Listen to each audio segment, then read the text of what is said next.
This is one Clerodendron serratum sapling that I had sent. Now today nursery people didn't come, so no one is there to water. They gone for voting. So it's kind of drooping, but otherwise it's a healthy plant only. This Clerodendron serratum likes heavy waterlogged places and occurs naturally in that west coast and Kerala, where plenty of rain is there. In Kerala, in many places, in west coast, little rain is, Karnataka's west coast, little rain is less, so it occurs in the places where next to streams and all, wet, moist places. That other Clerodendron infortunatum can grow anywhere, much hardier, in Bangalore also, without water, but this one needs water and all. And here, that excess water falls every day from the tank overflow and when rain comes and all that from the terrace.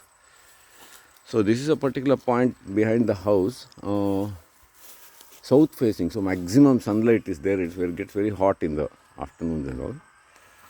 So here, since the water is anyway falling, surplus water, going waste, weeds are growing, we should plant something that's useful and doesn't disturb the foundation of the house, doesn't attract mosquitoes, looks also nice because you bang next to the house and from the window and all, when you look out, you see these things.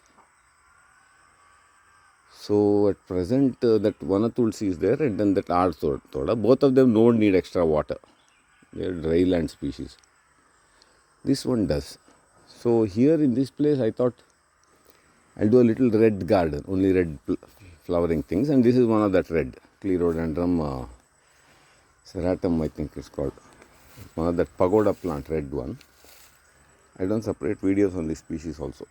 And then I thought I can plant some Saraka, Shoka and some smaller things that flowering and native and so on and so forth. And then other things. So this some 30 feet by 30 feet. I'm going to cram some 200 species of little big and small creepers, everything, so that one very biodiverse little niche is created.